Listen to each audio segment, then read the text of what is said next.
मेरे प्यारे दोस्तों, आप सभी को नमस्कार। कैसे हैं आप? दोस्तों, पिछले क्लास में मैंने आपको नंबर ऑफ फैक्टर्स के बारे में बताया था, यानी किसी संख्या के गुणनखंडों की संख्या के बारे में। यह टॉपिक आपके एग्जाम के पॉइंट ऑफ व्यू से काफ़ी इम्पोर्टेंट है। आप एसएससी का एग्जाम दे रहे हैं, रेलवे का एग्जाम दे रहे हैं, इवन कोई भी स्टेट लेवल एग्जाम दे रहे हैं, यूपीएससी का एग्जाम दे रहे हैं, इन सब में इस टॉपिक से प्रायः सवाल पूछ लिए जाते हैं। बेसिकली इस टॉपिक से 4 टाइप के सवाल बनते हैं, जिसमें आपका पहला होता है नंबर ऑफ ऑल फैक्टर्स, यानी सभी गुणनखंडों की संख्या। दूसरा होता है नंबर ऑफ इवन फैक्टर्स, सम गुणनखंडों की संख्या। तीसरा होता है नंबर ऑफ ऑड फैक्टर्स, विषम गुणनखंडों की संख्या। और चौथा आपका होता है number of unique prime factors. तो इस तरह से देखा जाए तो दोस्तों, इस छोटे से टॉपिक से नंबर ऑफ फैक्टर्स से संबंधित 4 प्रश्न बनते हैं। एक और प्रश्न बनता है, वह है सम ऑफ फैक्टर्स। तो आज के इस क्लास में हम लोग पढ़ेंगे सम ऑफ फैक्टर्स के बारे में। काफ़ी इम्पोर्टेंट टॉपिक है, आप इसे ध्यान से पढ़ेंगे। यदि आप पूरे वीडियो को देख लेंगे, वीडियो करीब 15 से 20 मिनट का होगा, तो आप आसानी से चीज़ों को समझ जाएँगे। हाँ, यदि आप चैनल पर पहली बार आए हैं, तो दोस्तों चैनल को आप सब्सक्राइब कीजिए, क्योंकि चैनल नया है, अभी आपकी आवश्यकता है। हमें कुल 100 स्टूडेंट की आवश्यकता है। यदि चैनल पर 100 सब्सक्राइबर पूरे हो जाते हैं, तो हम लोग मैथ के फाउंडेशन क्लास की शुरुआत करेंगे, जिसमें रेलवे, एसएससी, स्टेट लेवल कोई भी एग्जाम हो, और साथ ही साथ यूपीएससी के जो भी एग्जाम होते हैं, जैसे सीडीएस हो गया, नेवी हो गया, जो भी इनके टॉपिक होंगे, सबको हम लोग कवर करते हुए चलेंगे। तो आप आइए चैनल को सब्सक्राइब कीजिए। चलिए आज हम लोग पढ़ते हैं सम ऑफ फैक्टर्स। तो आप लोग हेडिंग लगाएंगे sum of factors. Sum of factors यानी गुणनखंडों का योगफल। गुणनखंडों का योगफल।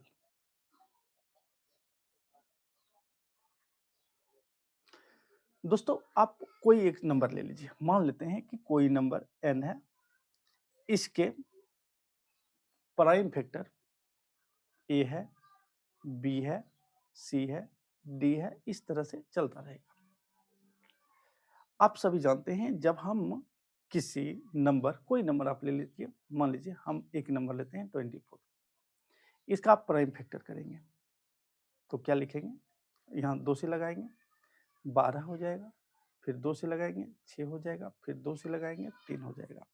यदि यहाँ पर देखा जाए तो 24 के कितने यूनिक प्राइम फैक्टर है, तो 24 के यूनिक प्राइम फैक्टर हो जाएगा 1, 2, मतलब 2 और 3, केवल 2 है। यदि हम प्राइम फैक्टर के बारे में बात करें, तो 24 के कुल प्राइम फैक्टर हो जाएगा 1, 2, 3 और 4। लेकिन यहीं पर जब आपसे हम कहें कि बताइए 24 के कितने यूनिक प्राइम फैक्टर है, तब आपका जवाब क्या होगा दोस्तों? 2। आपका जवाब क्या होगा? 2 होगा। तो बेसिकली हमने सबसे पहले हमें क्या करना है, उस नंबर को यूनिक प्राइम फैक्टर के रूप में ब्रेक करना है। अब मान लीजिए n कोई एक नंबर है, उसके unique prime factor a, b, c और d है। ठीक है? अब a जो है, a आया है p टाइम्स, b आया है q टाइम्स, c आया है r टाइम्स और d आया है s टाइम्स। और आप सभी जानते हैं, चूंकि ये सबको हम एक दूसरे से मल्टीप्लाई के रूप में लिखते हैं, इस तरह से लिखते हैं। आपने n को स्टैंडर्ड फॉर्म में बदल दिए हैं, n को मतलब मानक रूप में बदल दिए हैं। ठीक है? आपने n को लिखा है, कोई नंबर है जैसे 24 है, आपने 24 को क्या लिखा है? आपने 24 को लिखा है 2 to the power 3 into 3 to the power 1। इस फॉर्मेट में आपने 24 को लिखा है। ठीक इसी प्रकार से आपने नंबर n को a to the power p into p b to the power q, c to the power r into d to the power s के फॉर्म में लिखा है। इसका मतलब क्या हुआ? a जो है, a प्राइम फैक्टर वह p टाइम्स आया है, b prime factors q times आया है, c prime factors r time आया है और s प्राइम फैक्टर्स जो है दोस्तों s टाइम आया है। अब हम इसका कंपैरिजन यहाँ से करते हैं। जब आपने 24 को स्टैंडर्ड फॉर्म में कन्वर्ट किए हैं तो आपको 2 यूनिक प्राइम फैक्टर मिला है, यूनिक प्राइम नंबर मिला है 2 और 3। अब 2 कितने टाइम्स आया है? 3 टाइम्स आया है और 3 1 टाइम्स आया है। तो आपने इसको इस रूप में लिखा है। अब यहाँ पर आपको एक फॉर्मूला याद रखना है दोस्तों। फॉर्मूला किसके लिए? सम ऑफ फैक्टर्स के लिए। सम ऑफ फैक्टर्स के लिए फॉर्मूला क्या होता है दोस्तों? जो भी आपका प्राइम फैक्टर है, यूनिक प्राइम फैक्टर, उनके पावर में एक ऐड कर देना है और कुल में टोटल में एक माइनस कर देना है। ठीक इसी तरह अगले यूनिक प्राइम फैक्टर के पावर में एक ऐड करना है, यानी बी के पावर क्यू है, इसमें एक ऐड करना है और कुल में एक माइनस करना है। ठीक इसी प्रकार से दोस्तों, यदि अगला यूनिक प्राइम फैक्टर आपका सी है और सी का पावर आर है, तो सी के पावर आर में एक आप ऐड करेंगे और एक कुल में एक घटाएंगे। इसी तरह आगे बढ़ता रहेगा और इसे डिवाइड दोस्तों करना है। किससे डिवाइड करना है? डिवाइड करना है यूनिक प्राइम फैक्टर में 1 माइनस करके। यूनिक प्राइम फैक्टर में 1 माइनस करके इसे हमें क्या करना है? डिवाइड करना है। ठीक इसी प्रकार से यूनिक प्राइम फैक्टर बी है, 1 माइनस कर देंगे। सी है prime factor, unique prime factor, इसमें 1 माइनस कर देंगे। बस ये आपका फॉर्मूला तैयार हो गया है। अब इस फॉर्मूला की हेल्प से सम ऑफ फैक्टर्स आसानी से निकाल पाएंगे। चलिए, जैसे आपसे कहा जाए कि बताइए 24 के सम ऑफ फैक्टर्स बताइए क्या होगा। सबसे पहले हम 24 के टोटल फैक्टर्स लिखते हैं।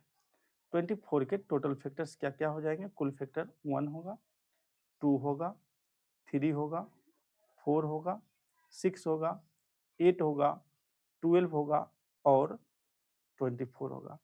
ये सभी 24 के फैक्टर्स हैं, यानी इन सभी नंबर से 24 एग्जैक्टली डिवाइड है।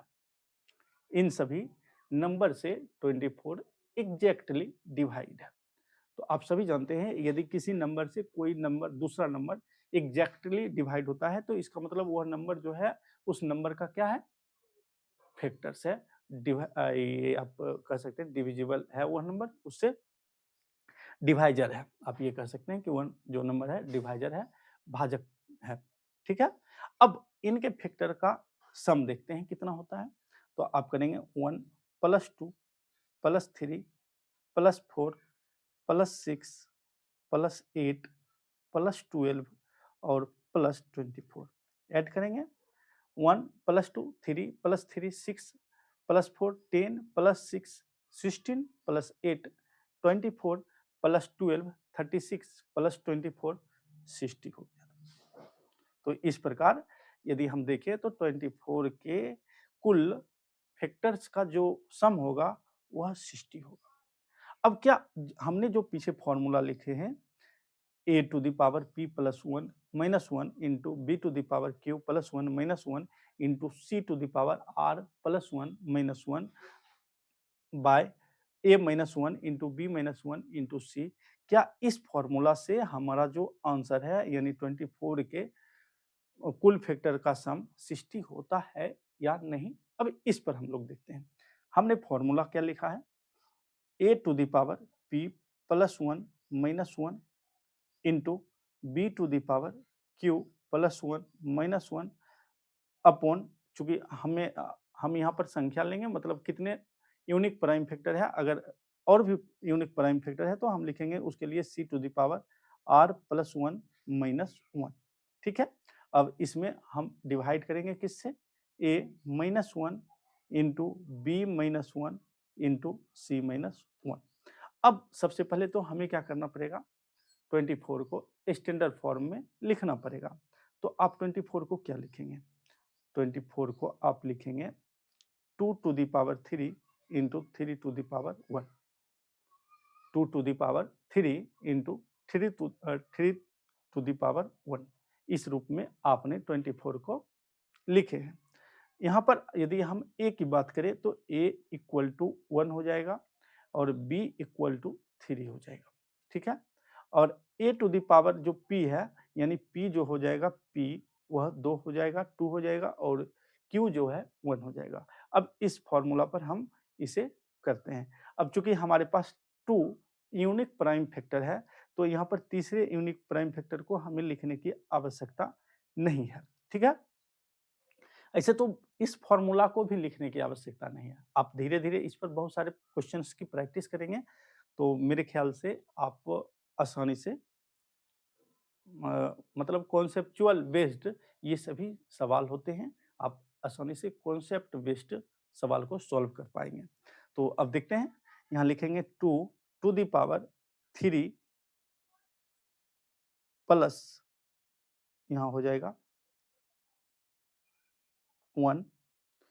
यहाँ पर a जो है आपका 2 है, आप इसे सुधार कर लेंगे। तो हमें क्या करना है, a to the power 3 plus 1 और कुल में हमें 1 घटाना है। इंटू करना है 3 to the power 1 plus 1 minus 1 upon 2 minus 1 into 3 minus 1।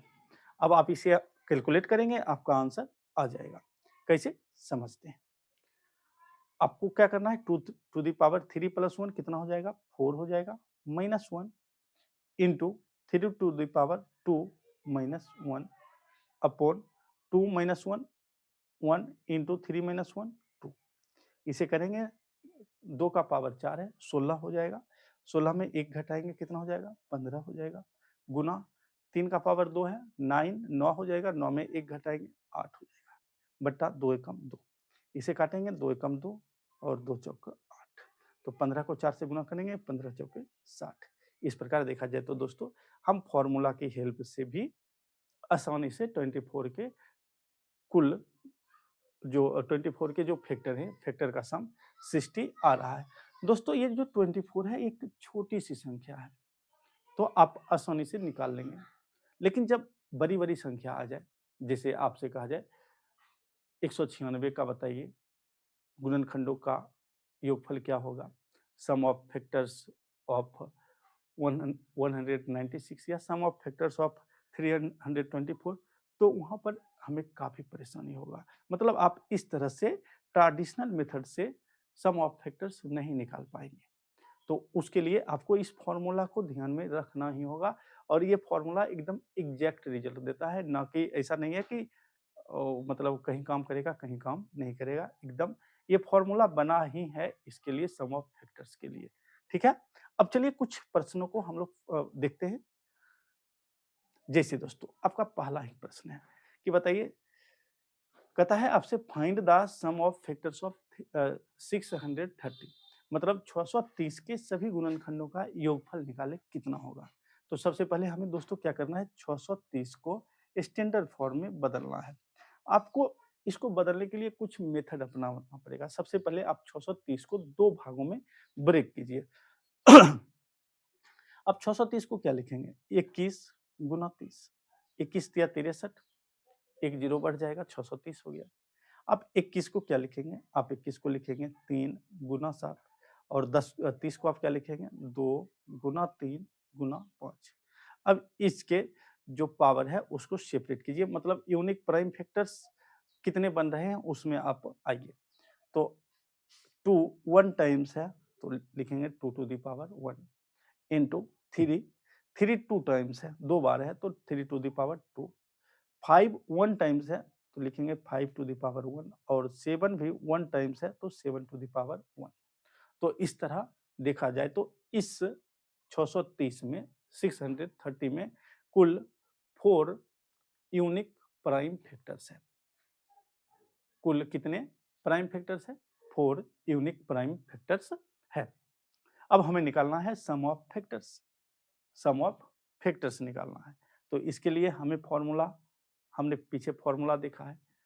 क्या फॉर्मूला होता है, a to the power p plus 1 कुल में माइनस 1 करना है। इसी तरह b to the power Q plus 1 minus 1 into c to the power r plus 1 minus 1 into s इसी के बाद डी लिखते हैं, d to the power s plus one minus one.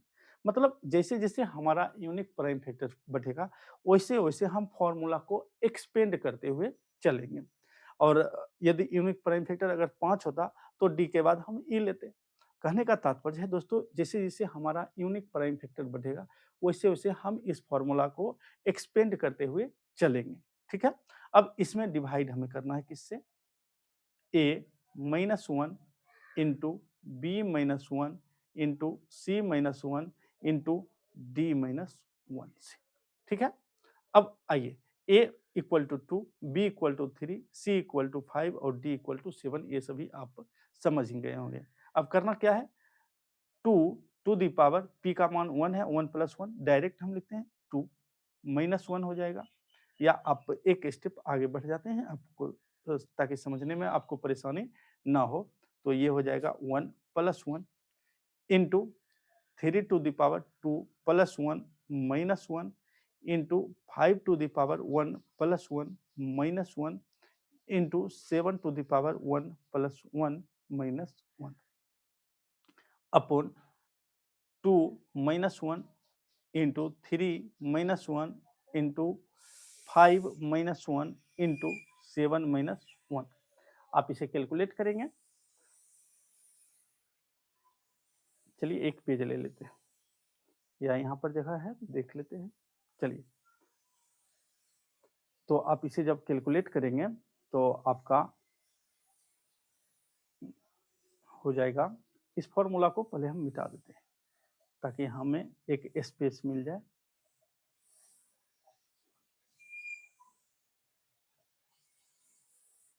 चलिए, तो ये हो गया 2 टू द पावर 1 प्लस 1 2, यानी 2 to the power 2 minus 1 into 3 to the power 3 minus 1 into 5 to the power 2 minus 1 into 7 to the power 2 minus 1 upon, इसे minus करके लिखेंगे, एक 1 इंटू 2 इंटू 4 इंटू 6। अब आप इसे भी मिटा दीजिए ताकि आपको एक स्पेस मिल जाए।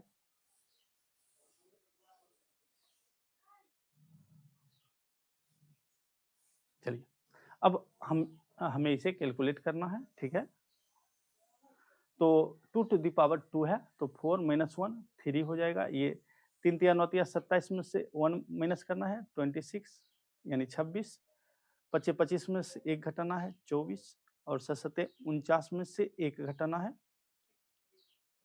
48 बटा, इसे आप करेंगे 6 चौक 24 दूना 48, ये दोनों कैंसिल हो गया, बचा कितना 3 गुना 26 गुना 24। अब 26 को 24 से गुना करना काफी आसान है, आपको हमने मल्टीप्लिकेशन के ट्रिक्स बताए हैं। मतलब ऐसी दो संख्याएं जिनके इकाई अंकों का योगफल 10 हो और दहाई का अंक समान हो, उसे गुना करना काफी आसान होता है। कैसे, 6 चौक हम सीधे लिखेंगे 24, 6 चौक 24, 2 में 1 बैठाएंगे 3, 3 दूना 6, यानी 26 को जब आप 24 से गुना करेंगे तो आपका गुणनफल 624 होगा। अब इसमें आपको 3 से गुना करना है, तो 6 तिया 1800, 24 तिया 72, तो इसको आप गुना करेंगे तो 1872 हो जाएगा। तो इस प्रकार दोस्तों ऑप्शन नंबर सी आपका सही आंसर हो जाएगा, यानी 630 के सभी गुणनखंडों का जो योगफल आएगा वह कितना आएगा, 1872 आएगा। तो इस तरह से दोस्तों आप किसी संख्या के गुणनखंडों, सभी गुणनखंडों का योगफल निकाल पाएंगे। चलिए कुछ और एग्जाम्पल से इसे समझते हैं। जैसे आपसे कहा जाए कि बताइए, find the sum of factors of 450 except the unity. मतलब एक को छोड़कर, इकाई को छोड़कर आपके जितने भी 450 के सभी गुणनखंडों का योगफल निकालना है। यहाँ पर हिंदी में ये टाइपिंग छूट गया है तो आप इसे इग्नोर करके चलेंगे। तो करेंगे क्या, सबसे पहले आप 450 का आपको स्टैंडर्ड फॉर्म में बदलना है। तो क्या लिखेंगे 450 को, आप इसे सिंपल सा लिखिए 45 गुना 10, सिंपल सा है, 45 दहें 450। इसे और भी एक्सपेंड कीजिए तो आप लिखेंगे 9 गुना 5, 9 पचे 45, और 5 को लिखिए 10 को लिखिए 2 गुना 5, सिंपल सा। अब 9 को क्या लिखेंगे 3 गुना 3, 9 को क्या लिखेंगे, इसे और एक्सपेंड करते हैं थोड़ा सा, 3 गुना 3 गुना 5 गुना 2 गुना 5। अब आप 450 को क्या लिखेंगे, 2 कितने टाइम्स है, 1 टाइम्स है तो 2 टू द पावर 1 इंटू 3 कितने टाइम्स है, 1 2 टाइम्स है तो 3 टू द पावर 2 इंटू 5 कितने टाइम्स है, 2 टाइम्स है तो 5 टू द पावर 2। इस तरह आपने 450 को स्टैंडर्ड फॉर्म में बदल लिए हैं। अब इसको थोड़ा हम ऊपर लिख लेते हैं ताकि हमारे पास एक प्रॉपर स्पेस रहे। 450 इक्वल टू हम लिखेंगे 2 to the power 1 into 3 to the power 2 into 5 to the power 2। ठीक है, अब हमें क्या निकालना है दोस्तों, सम ऑफ फैक्टर्स। आपको फॉर्मूला याद हो गया होगा, हमेशा मानकर चलते हैं। तो क्या करते हैं हम, 2 टू द पावर 1 प्लस 1 और कुल में 1 माइनस करना है into 3 to the power 2 plus 1 minus 1 करना है into 5 to the power 2 plus 1 minus 1 करना है upon 2 minus 1 into 3 minus 1 into 5 minus 1। अब आप इसे कैलकुलेट करेंगे, आपका आंसर आ जाएगा। कैसे, देखते हैं। 2 टू द पावर 1 प्लस 1 2 हो जाएगा, यानी 2 to the power 2 minus 1 into 3 to the power 3 minus 1 into 5 to the power 3 minus 1 upon 2 minus 1 1 into 3 minus 1 2 into 5 minus 1 4।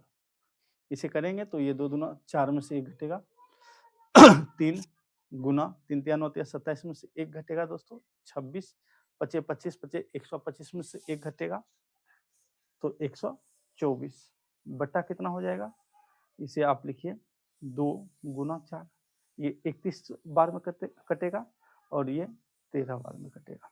ठीक है, अब आप इसे गुना करेंगे 13 को 3 से तो 13 39 गुना 31। अब फिर से मल्टीप्लिकेशन का एक रूल है। रूल क्या कहता है, ऐसी दो संख्याएं जिनके इकाई के अंकों का योगफल 10 हो, 9 प्लस 1 10 और दहाई का अंक समान हो, तो इसके लिए हम गुना क्या करते हैं, इकाई के अंकों को गुना करके एज इट इज लिखना होता है, यानी 9 एकम 9, लेकिन आपको 2 अंकों में लिखना होता है, इसलिए आप 9 के पहले 0 लगाएंगे। अब दूसरा काम आपको क्या करना है, 3 में 1 बढ़ाना है 4, 4 को 3 से गुना करना है, 4 तिया 12। इस प्रकार दोस्तों जब आप 39 को 31 से गुना करेंगे तो आपका गुणनफल 1209 हो जाएगा। तो देखिए गुना करना भी कितना आपके लिए आसान हो जाता है। तो आपको छोटी-छोटी बातों को ध्यान में रखना है ताकि आप कम से कम समय में किसी भी मैथ के सवाल को सॉल्व कर पाएँगे। हमें उम्मीद है कि आप अच्छी तरह से इस कॉन्सेप्ट को सीख गए होंगे। अब अगले क्लास में हम लोग पढ़ेंगे मल्टीपल ऑफ फैक्टर्स। ठीक है? तो अब मिलते हैं आपसे अगले क्लास में। धन्यवाद।